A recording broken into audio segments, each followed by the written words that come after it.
Hello and welcome to this week's episode of Higher or Lower, brought to you by Sporting Index, SpreadX and oddschecker. This is the preview show ahead of the weekend's football, where we look at the spread betting markets, take the midpoint on a variety of those selections and predict if we think they will end up being higher or lower across the Premier League and the Championship. My name is George Elek, I'm your host. I'm delighted to be joined, as I am every week, although I might not be here next week, which is a bit of a shame. But Dan, you sound devastated. How will I cope without you for a week? WhoScored.com's Dan Worth and tipster Jack Wright. Hello. Last week, we should talk about last week because I'd like to. Big moment.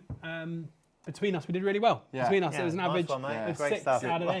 Good work, everyone. Between us, I don't know what the individual scores were. Yeah. But it Probably was, irrelevant. It was 6 out of 8 was the Come average on. between Yeah, you. and Twitter average. joined in as well with a half-decent I performance. should mention, though, I don't know how you got on, but there was one market. Yeah, it Again. was tough.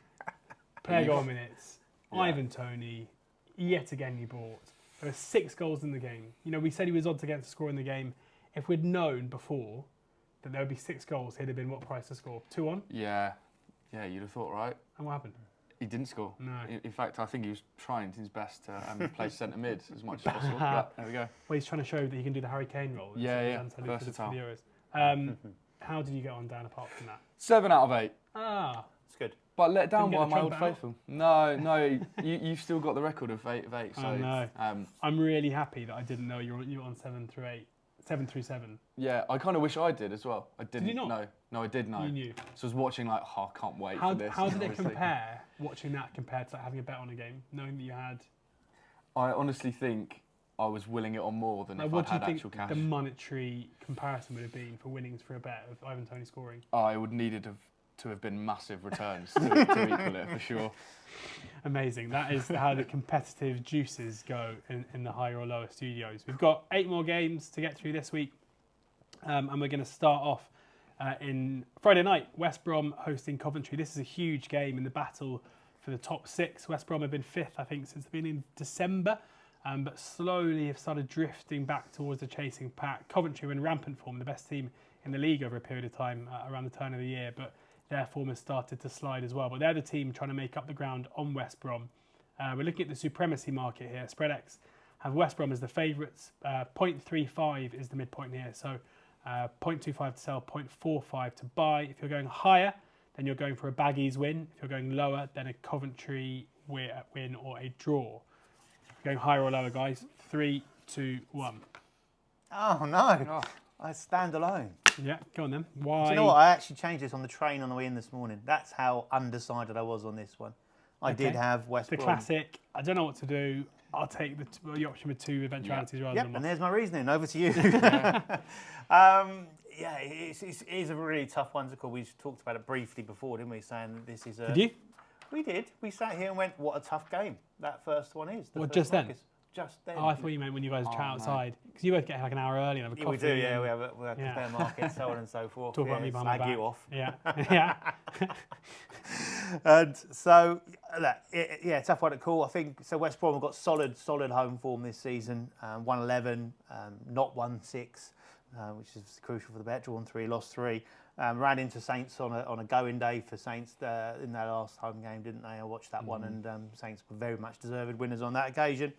But I've bounced back with a good win at Plymouth and then a draw at playoff rivals Hull. So I think they're just trying to keep the chase and pack at arm's length, really, to be fair. So I wouldn't suggest a draw would be a massively bad result for them in this one.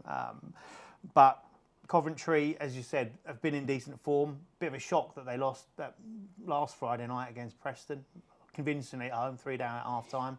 And they've had to play Friday, Monday, and then obviously Friday again. So we're interested to see how that will transpire. But they did make 6 changes in that FA Cup win against Maidstone. So I just think that Coventry have the ability to make this very tough for West Brom. I think the key element for me probably is the injuries to West Brom in forward areas, how they get round that. Thomas Asante's out, DK's out, Marge is out as well. So I think it was Jed Wallace up front in the last game as a false 9, I suppose you'd call it, wouldn't you? Will Vyman come in for this one? I just think that's going to be a little bit disjointed for West Brom. To counteract that, you've obviously got the loss of Sakamoto for Coventry, but they do have that magic card, and I'll probably lead you into your one here by saying Callum O'Hare is probably the one big match winner in this particular fixture. My personal idea on it, it's going to end in a draw, so therefore that's why I'm taking that, and obviously I do get Coventry win in my back pocket as well.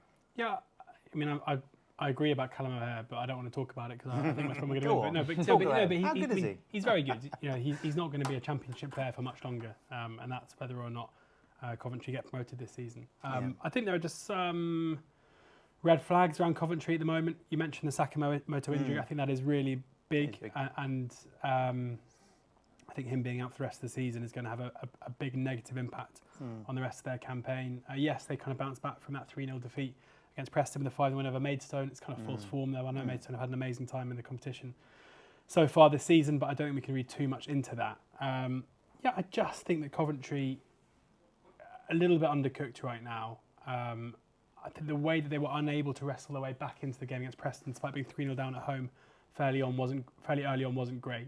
I think when you look at their away form as well, this season they've won 4 games. They've won 4 games against bottom half sides, or 5 games against bottom half sides, but just the 1 game away from home against top half sides, which is against Sunderland back in December. They've lost away from home at Leicester, at Ipswich, at Norwich, and at Preston, drawing away at Leeds and away at Hull. So there are a couple of draws in there, but generally their away form against the better teams in the league hasn't been great. Unlike West Brom's, who Baggies have only lost 3 games at home this season. Those are against Leicester, currently top, Southampton currently 4th, and Huddersfield, which is kind of the anomalous result of the bunch of them, and that was back in September when they weren't as good a side as they are now. They've beaten, unbelievably, 4 of the current top 7. They beat Leeds, they beat Ipswich, they beat Hull, and they beat Norwich. So there's a precedent here for Carlos Corberán's West Brom side to beat the best teams in the league.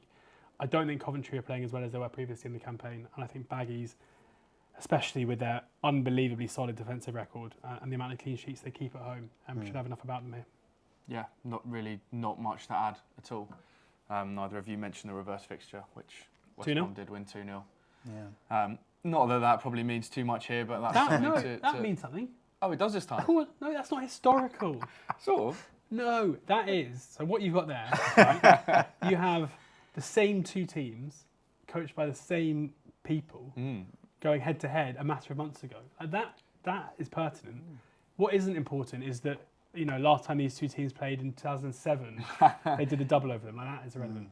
Great season, that. That was a good season. Was that right? No, that would be unbelievable if it was. Nothing to add really. I do get a little bit worried about the draw, but after a good week, I'm not sitting on the fence this week. Yeah. In my original notes, just to add to it, obviously that I did say that the defeats to Leicester, Preston, Ipswich and Norwich draws at Hull and Leeds, but they have not kept a clean sheet against any side in the top 8 or beaten any of the top 8. So I was kind of leaning that way initially with my notes, and then scribbled a contradictory argument on the train this morning. So a real tough one, but a tight match, I'd imagine, for sure. It should be a good watch either way, and whoever wins it will certainly really improve their chances of being in the playoffs come the end of the season. I'll take a draw. Take a draw. The good news is that we have no early kickoff in the Premier League on Saturday. The same was true last week. I didn't realise that, and I called the City game the early kickoff. But this time around, I'm aware that Huddersfield versus Leeds is the only game early. The Yorkshire derby, a game in Yorkshire between 2 sides in Yorkshire. Yes. Yeah. Huddersfield hosting Leeds. Huddersfield in decent form post the caretaker spell, and now with their new manager Andre Brighton-Writer. I was hoping for a little bit of accent, no? No. Brighton-Writer? No. Oh my gosh. No, we call Brighton-Writer Andy Naylor because that's the Athletics Brighton-Writer. Nice. But he is. He oversaw a big win for them last weekend. Leeds obviously have won every single game in the league in 2024. They put in a brilliant performance in Stamford Bridge on Wednesday night. You could feel aggrieved that they weren't able to at least take Chelsea to extra time with the Conor Gallagher goal, securing the progress for Chelsea. Although I kind of reckon maybe this morning Daniel Farke over his cup of coffee will think, do you know what? I'm not that disappointed we didn't have to play another half an hour there. For sure. Wow. Total goals is where we are looking at here. 2.8 is the midpoint with spread X, 2.7 to sell, 2.9 to buy. We're going higher or lower. 3, 2, 1. Yeah, a bit of a weird one. I found this one very difficult because basically, Leeds' defensive record is so strong. Like, if you look at their games in 2024, the goal they conceded against Leicester was the first goal they conceded since January the 21st. That's like 6 games. And yes, they were, they put 4 past Swansea, 3 past Rotherham. But generally, even though they have an array of attacking talent, within those wins, you've got 1-0 winning over Norwich, a 1-0 win over Bristol City, a 2-0 win over Plymouth Argyle, and then 2-3-0 wins against Cardiff and Birmingham. Like the games aren't really high scoring, and I was kind of surprised to see that they were involved in a high scoring game against Chelsea midweek, albeit the Chelsea's attacking threat. Maybe it's not that surprising. And I'm a big fan of what Huddersfield are doing at the moment. Like, I think they are playing very well, and again, in their better run of form, we've had 3 1-alls, we've had a 1-0 win, and yet we've had 2 games that have hit 3 against Watford and Hull, but again, both just 3. So my reckoning here is that this is a way tougher game for Leeds than it necessarily looks on paper. I think the fact they played in midweek and had such a tough game doesn't help them whatsoever.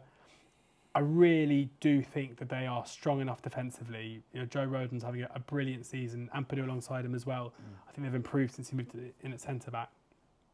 It just feels like Leeds will be able to, in the same way they did to Argyle, kind of nullify an attacking threat that has generally been pretty good. And then it's just a case of, can they find a couple of moments to win the game? So it's by no means bullish, this, at all.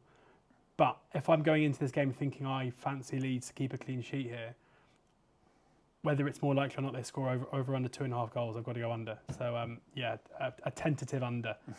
Dan, why have you gone over? Because you love goals. Yeah, pretty much. Below 3 these days feels like you have to go off, right? Yeah. Do you think football's going to keep developing into this game where in like 15 years it's going to be like 11-7? And back to the old days. Yeah. That's my dream. In my utopia, that's how it plays out. You'll be head of FIFA. Yeah, that'd be nice. Yeah. Be good. Premier League, it was a record month, wasn't it? February? Yeah. For goals. For average goals, I think. Because famously, February is a shorter month. Although today is a free day. Yeah, today is a free day. And what a day. What a day. What a day. WhoScored have just launched their XG, which I've used to base my opinion on here. Leeds have the second highest XG in the league, just behind Leicester. Like, seriously, just behind. I think it's like 0.05 behind Leicester. And Huddersfield have the 5th highest XG conceded, 52.78. So, what about since the Brighton writers come in? Yeah, I haven't looked at that. I'm assuming that'll back up your argument more than... No, I don't know. I mean, I do think that their defensive record...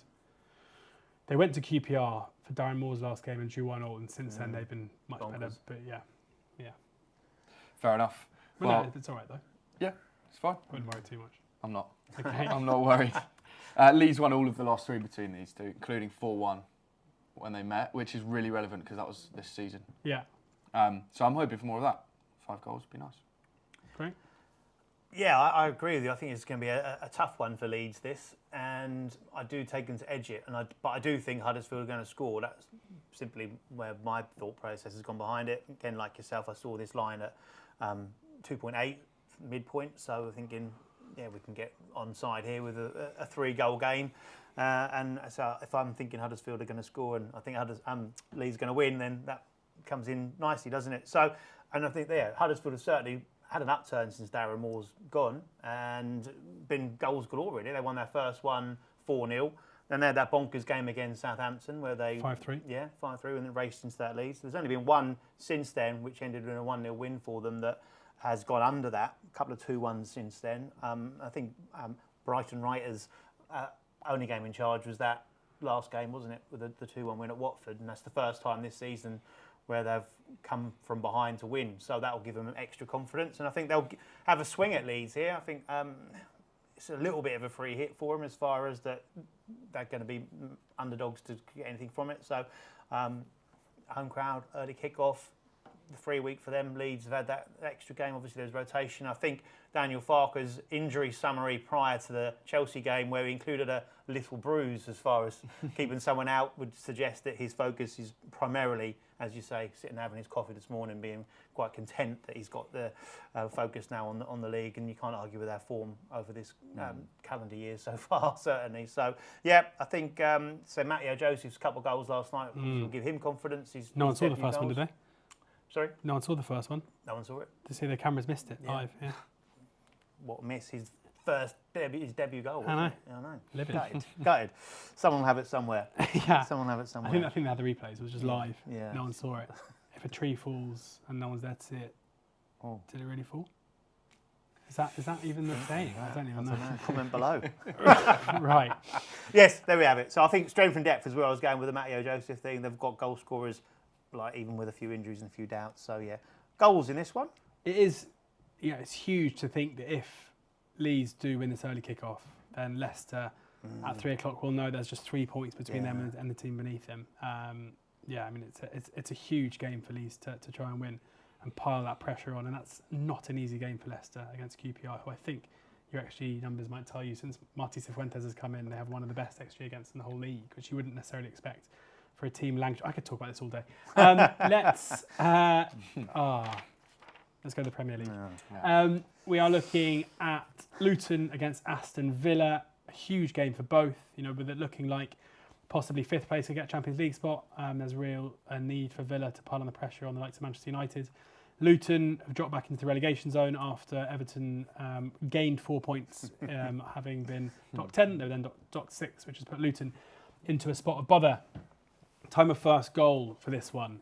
Luton obviously fresh off seeing Erling Haaland score 5. But time of first goal here is 31 with spread X. That means if you think there will be an early goal, you want to go lower, you want to sell. And if you think the first goal will be later than the half-hour mark or 31 minutes, then you want to go higher. 3, 2, 1. Oh, on my own. Oh, goals. Yeah, I know. Late goals. Did you Deviated put from the wrong one? Yeah, I think. Do you want to be... No, I'm good. No, it's not. It wasn't an easy choice with the Villa forwards in prime form at the moment, and obviously Luton off the back of getting hammered by Man City, but that is kind of. They got hammered well, though, I would say. Yeah. Like it wasn't. They defensively were absolutely horrendous, but they caused City more problems than you see most teams. Yeah, they definitely did. They definitely Rob did. Edwards for England, please. Yeah, still on that train. Yeah. I think you posted something about you were watching a certain game at the time, and I thought, I bet you flick over for when Rob Edwards kick off. Yeah. Am I done? I've got, honestly, on a Tuesday night when there's like either Champions League or FA Cup or whatever, and EFL games, the amount of screens I have around me is, So the biggest one's I didn't have to turn over, I just had to do this. Oh, yeah. So that's fine. Yeah. Yeah, well, I think like Luton are going to want to try not to concede, right?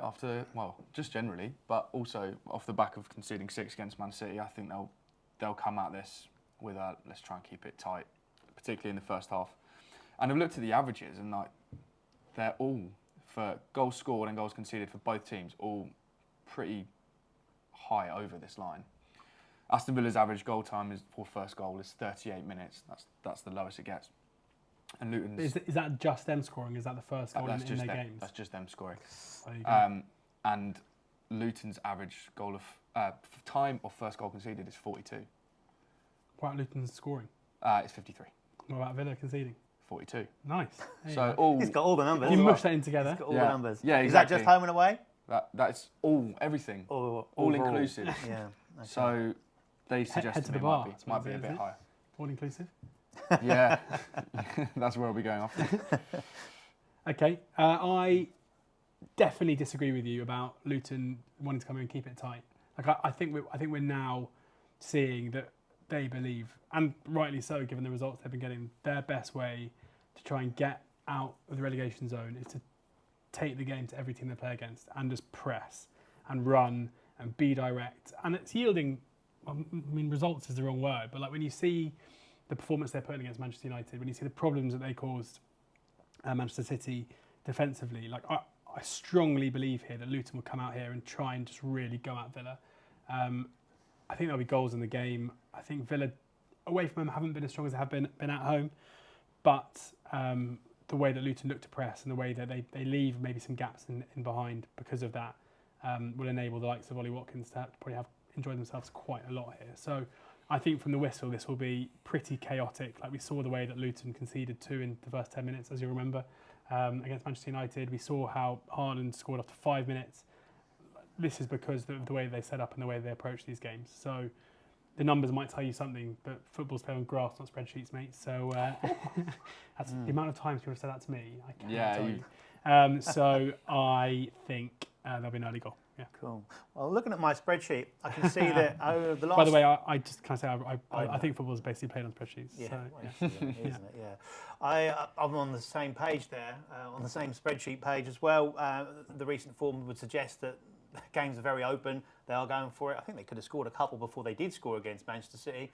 Those Alfie Doughty balls into the box are serious weapons, and it'll be interesting to see how Villa deal with that. But looking at Luton's last 5 home games in the league, there's been 2 goals scored in the opening minute in those games.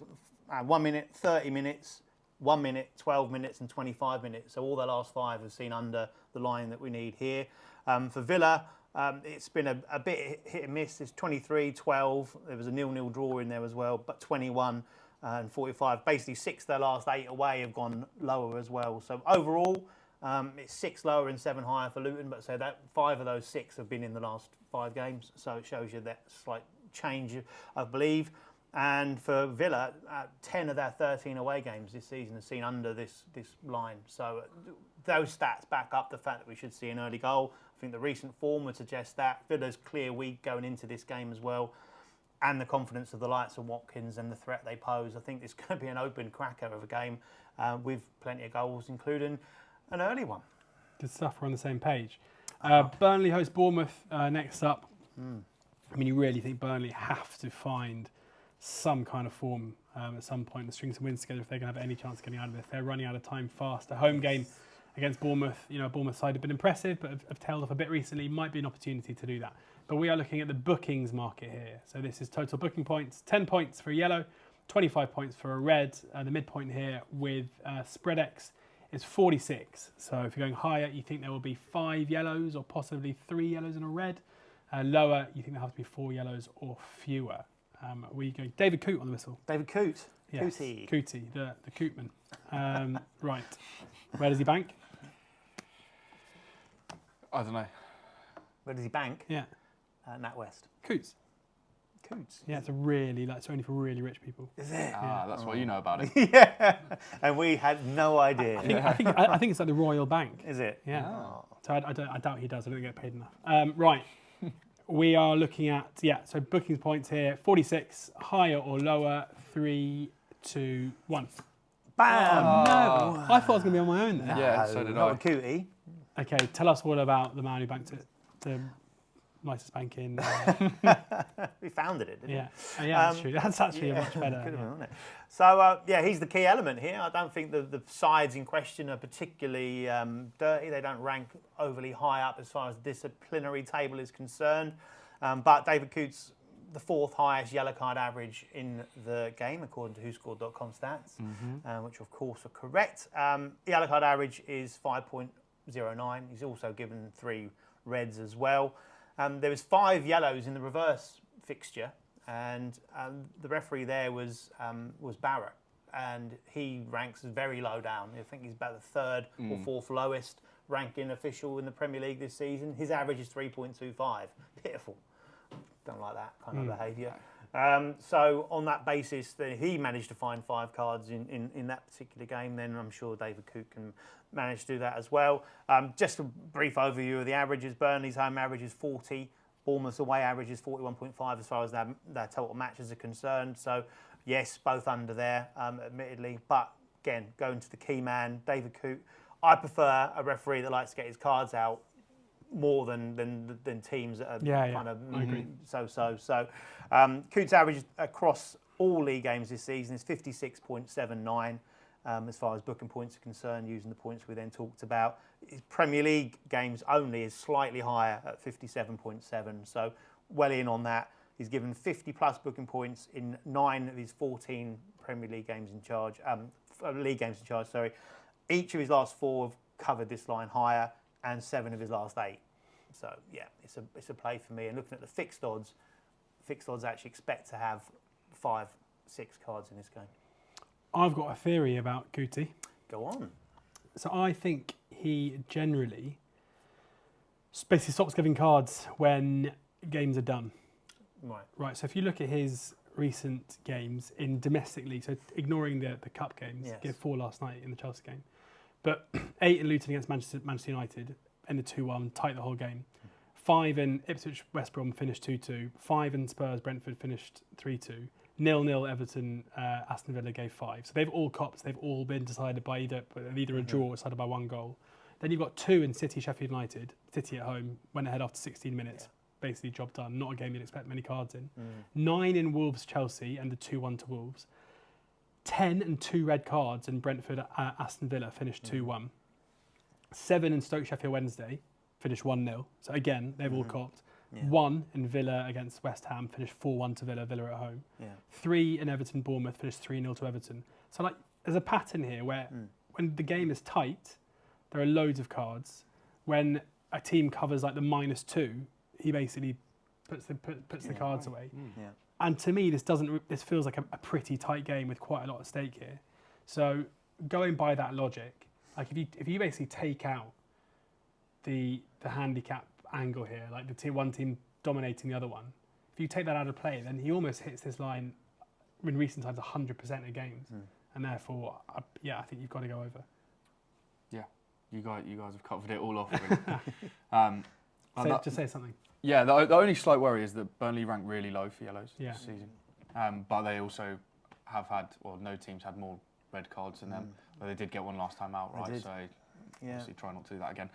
But yeah, that's the only thing that I've got that would potentially argue for the other side, and I agree with you that I think the ref is the important thing here rather than the 2 teams. But the fact that it sounds like we're all predicting it to be tight, can only really play into our hands, I think. Yeah. For sure. Yeah, and also we've said how important it is, especially for Burnley. If they are nicking a win here, then the time wasting and the professional fouls and the dark arts will come to the forefront. You'd expect. So we'd never encourage that, though, would we? Yeah, we would, especially with one higher. Okay. Moving on to the last 2 games over the weekend. 2 games. What's that? This game, not much, is it? Well, yeah, City United. I mean, it's the Manchester derby. There have been loads of Manchester derbies in the last 10 years where I've gone into it being like, this is just an easy City win, isn't it? And then it hasn't been. So let's not be complacent here. City with Sporting Index are the favourites. This is the supremacy market. 1.8 the midpoint here. So if you're going higher, basically City have to cover the -1. They've got to win by 2 goals or more. Lower, you have United win, you have a draw, and you've got City winning by 1 solitary goal. Are we going higher or lower? 3, 2, 1. Yeah, I thought so. Dan, we basically took all the points last time, so you can leave us off here. Yeah, fine. It's just Manchester City, isn't it? Like, cool. City, they're just machines at the moment. I almost feel bad for any team trying to get in the way. And United, I pretty much have said this every time. You're writing that down, that bit? Yeah. Every time we've spoken about Man United, it's so impossible to call. I'm thinking apart from today because, the weekend. Man City are just so good. And, the key thing for me here is, I mean, these stats have been published everywhere over the last week. It's just the amount of shots that United are facing at the moment. They've conceded 20-plus shots in 12 games since Ten Hag took over. It's ridiculous. An average of 16 per game. Yeah.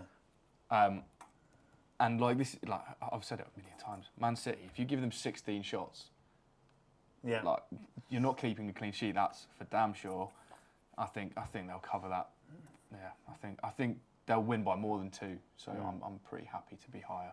Yeah, they conceded a fair few last night, didn't they? In Forest, I don't actually know what the total was in the end. But Shots. Yeah, it was about 11 at half time. Yeah, I'll find out for you. Please do. Thank you. And you can tell us what you think. Yeah, it's the same basis really. 1 clean sheet in 9 for United. Their bottom half a goal scored as well. So 16. Was 16, bang so on it the did average. slow down. Yeah, there we go. Yeah, they've only scored 1 more goal than Luton this season in the league of United. So, and to say, talking to Luton, City obviously warmed up for this particular game rather nicely, and it just seems that that De Bruyne, Haaland telepathic relationship is firing on all cylinders at the moment, and then you've got a whole host of supporting cast that can then crop up as well. And the key point that you made there is the amount of chances that United are giving away. They have got problems defensively, and it does look like a real kind of batten down the hatches scenario. they got away with it against Liverpool, didn't they, when they conceded like 30 odd shots. But again, I think if they're going to go down that same route here, which it does look like it could well be that situation, then with the form City are currently in, I think that they kind of take them to the cleaners, to be fair. Of course, it was 3-0 in the reverse, which covers it. It was 6-3 in this last term, which was a bit of a crazy game when City just kind of ran away with it initially, but then got a bit sloppy. And of course, as far as Man United's threat's concerned, Højlund being out is a big miss, obviously on that good run of form that he was on, goal-scoring form. And it was changed against Fulham and it seemed stodgy and back to that kind of a little bit of a not sure what they're doing. And again, they struggled against Forest and, of course, needed a very late goal from a set piece to grab a win in that one. So City won 5 of the last 6 between the two with a aggregate of 18-7. That's a 1.83 supremacy, so it sneaks into what we need on average across those. So, and United still do have a shocking record away from home against the better sides in the league. It has improved slightly this season, picking up that win against Villa and the draw at Liverpool. But generally speaking, they tend to get beaten and beaten well when they travel to the better sides that can take advantage of the fact they give up so many chances. And so they're averaging 18.2 shots conceded away from home. Only West Ham and Luton have conceded or allowed more shots than that. So a recipe for disaster. Yeah, I've nothing really more to add to that apart from the fact that given the game it is, if United do go behind, they're going to have to try and come at City. They can't settle for anything less. And if that is the case, I can see City really picking them off. But I feel like I call this game wrong every time it happens. But you've got to go with kind of the belief that City are just by far the better team and that someone at some point is going to make United really pay for their poor defensive work. I'm going to stick with the same game now. It is Dan's favourite market. I think you need a little bit of a theme tune or something for this market. Dan's combed through the game and decided that he thinks Phil Foden is the man who's going to score. So 20 to sell the Sporting Index, 23 to buy. The midpoint is 21.5. This is the total cumulative minutes that a player will score in a goal. So as we saw the other day, if Phil Foden scores in the first minute and the 10th minute, that would make up 11. And going higher would be a loser. So it's not just if they score, it's also when they score. Higher or lower? 3, 2, 1. Oh, you're with me? No way! I'm so happy, honestly. Isn't it annoying though that if he scores, you don't get? I didn't think of that. No, I'm really happy to have you guys on board. Okay. I don't know if you're just doing it to humour me though. This is your. We should call it like. What's like a good nickname for this segment of the show? Worth a buy. Worth a buy. There you go. Probably hasn't been worth a buy yet this season, has it though? Misleading. Not great. Yeah. Okay. It's worth a buy here though, as we all agree. Fine. Foden versus Man United in the Premier League. 8 games, 4 goals. Not as high as I'd hoped. Nice stat. Not as high as I'd hoped. Okay. 9 goals this season, but is that? Yeah. Sorry, carry on. I mean, I was going to say, given he scored a hat trick. yeah, I was ignoring that. Right. Okay. I was ignoring that. But yeah, he's in really good form, like no doubt. Won the most Player of the Match awards of City. So main man. 9 goals this season, as I mentioned. The hat trick that you mentioned, I just think he's going to get chances, and in the form he's in, he's going to score. Plus, I'm really sticking my ground here with the buys of player goal minutes, and I just don't want to miss one. So, Foden, please help me out this week. It's interesting that it feels like he's in unbelievable form, and I think part of that is because in the Champions League he scored 4 goals in 6 appearances. Including a goal against Copenhagen in February in that first leg. But in the Premier League, he's only scored, if we go back to the beginning of December, he scored in 4 games. However, the shot volume numbers are pretty mega, where he scored once against Everton from 7 shots. That was back just after Christmas on the 27th. Since then, he's had 3 shots against Sheffield United, 6 shots against Newcastle, 2 against Burnley, 6 against Brentford, 4 against Everton, 3 against Chelsea, 6 against Brentford, again, and then 4 against Bournemouth last time out where he did score. Like, that is in massive contrast to early in the season where he's not getting that many opportunities. Yes, some of them are from range, but his XG of 4 from his last 7 or so games since the turn of the year has him about right in terms of being bang on. And when we consider the amount of shots that United are conceding, the amount of chances that they're conceding, Haaland is clearly the player that we would expect to have the most benefit from that. But Foden, depending on where he plays, depending on whether Alvarez plays, but Foden probably ranks 2nd or maybe 3rd if Alvarez does play. it's hard to see him not playing 90 minutes. It's hard to see why he won't get opportunities. And yeah, certainly if you're buying the City supremacy at 1.8, you're going higher there, then you've got to think Foden's got a pretty good chance of getting on the score sheet. Yeah, that exactly. I think that they will get lots of chances. Foden will probably have 4 or 5 shots in the game, you'd imagine. Therefore, he's got a very good chance of scoring a goal. And then you just got to hope it's not going to be super early and it fits in for what we're looking at here. But I couldn't, as much as I kind of felt like I should have gone lower, I just couldn't bring myself through it because of the makeup of the game, how I see it going.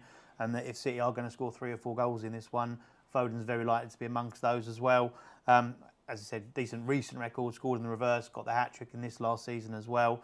Got the only goal of the game against Bournemouth. I say he's been having plenty of shots, scored 3 in his last 6 appearances in all competitions. So it points well towards him. I think he's also that player that Man United will find tough to pick up in between those lines. They don't tend to track back well. I think he'll find himself in a lot of space in and around the area.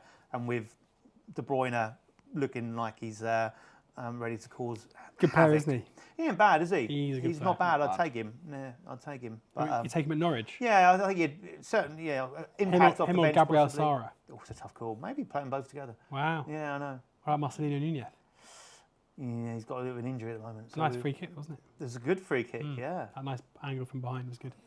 I know, it was superb, yeah. Yeah. 2 in 2 weeks now. And God, what records. I know. Go back, we don't think we've seen that before. Anyway, that's it. Phil Foden will score. And go on, Phil, do the business. Yeah. There we go. One more game to get through now in this week's episode of Higher or Lower, and it is Sheffield United against Arsenal. Again, Sporting Index here. We're looking at the supremacy market. Arsenal, the away side this time. The favourites, 2.2 is the midpoint here. So similar to what we were saying before, but this time they have to win by 3 clear goals or more if they are to land the spoils. It's the biggest line of the season, one. isn't it? Highest line of the season? So. Okay. I think. That's interesting. Yeah. So we're going higher or lower than 2.2 with Sporting Index. 3, 2, 1. Come on. You tried to put us off. No, right? Yeah, So- I was thinking that. I did not. I was I was just stating fact that it's so you the can tell highest us. line. You can tell us what's going on. It is the biggest one, but how can you not play it? As simple Yeah. as that, really, with the form of the 2 sides at the moment. And Sheffield United, Arsenal are rampant. they are rampant. Yeah. Yeah. Running riot. Yeah, all the R's. Yeah. Firing are the Gunners, for certain. Loving 2024, 6 league games, 6 wins, 25 goals scored, 3 goals conceded, average supremacy of 3.67. Thanks so much, job done. Covered this in 5 of those 6 games. It was a late goal against Forest that would obviously was the kind of downside to that, ended with a 2-1 win. They won the last 2 games away from home, 5-0 and 6-0, so not bad form on the road now. And the Blades have lost their last 2 home games by 5-0, albeit the red card impacted them against Brighton, of course. And it was 5-0 in the reverse, so it's all those numbers really kind of point only in one direction, doesn't it? The other thing for me, other than the bare stats of the fact how Arsenal have been ripping the teams apart recently, and Sheffield United have just been conceding at alarming rate, have conceded the most amount of goals across the season so far, is that Brighton game, I know it was against 10 men for a large part of it, but Adingra and Matoma absolutely run havoc in the wide areas. Adingra with a brace in that one, but it caused all kinds of problems. And I think when Saka is Arsenal's arguably key man in that same position, then I think he could have a field day in this one. And there's so much to like about Arsenal going forward as well.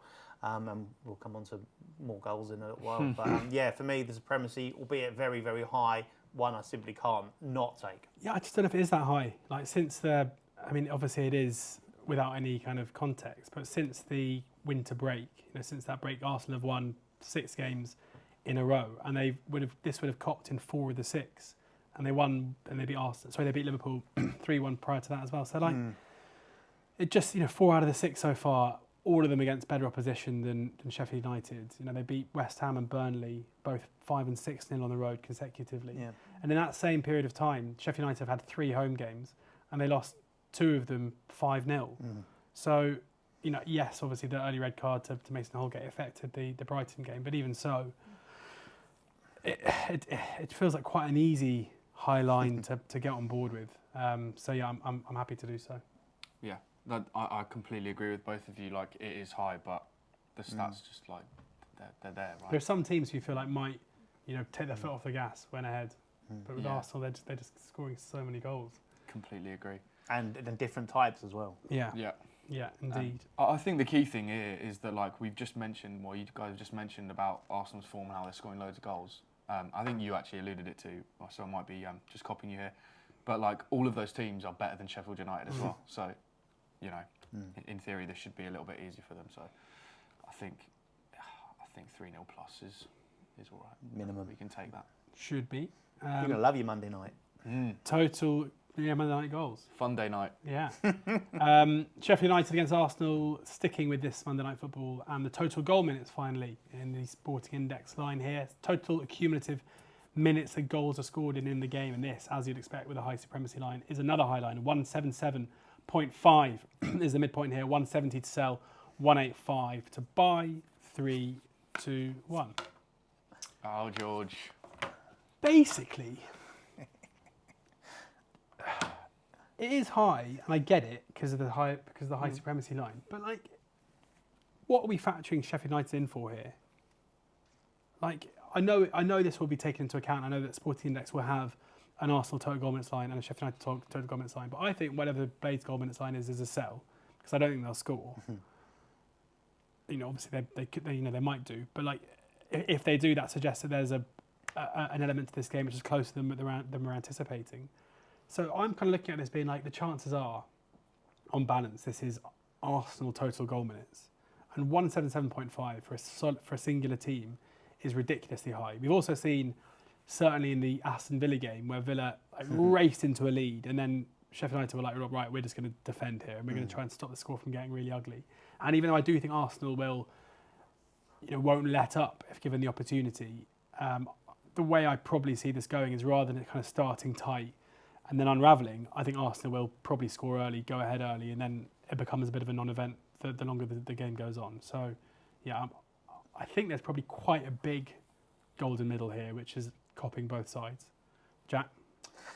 Yeah, that's the only danger playing this one. I can't see anything other. We've already said it. All of us agreed that anything other than a Sheffield United maul in here, and it's just a case of when those goals come. So again, that Villa one was painful because I think we were on that one as well, on a lower line that still went under because they were so early, rather annoyingly. The thing for me with Arsenal is that I do think they will likely score, a minimum of 3, but my thought process is really 4 or 5 goals in this one.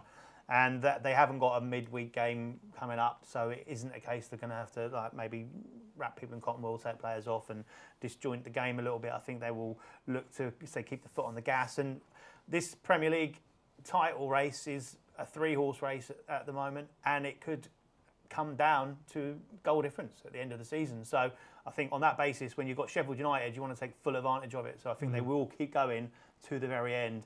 And I think they'll batter Sheffield United through the course of it, which could see Sheffield United get a little bit leggy towards the end, and Arsenal pick up a couple of late goals in this one as well. And the other area that we haven't mentioned so far, which is different, is just how strong, as far as these goals are concerned, how strong Arsenal are at set pieces. They've scored 17 goals from set pieces this season so far, which is the highest in the league. And so I think that it's not just a case of playing through a low block, which they've proven they can do now. They have got those other strings to the bow as well. So, yeah, for me, they've got a habit these days of putting the weaker sides to the sword and in some style, and expect that to be the case here. And they go off last, of course, this week. So we'll see what happens with the other 2 title challenges. They'll either need to keep up or they could steal a march. 29 to sell.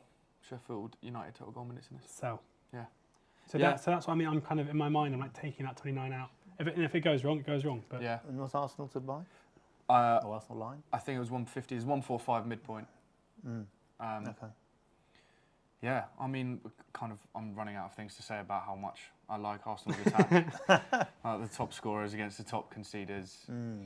I actually sold this market last week, which proved the right decision. Yeah, well done. I can't. Even winning, I can't say no to goals. Yeah.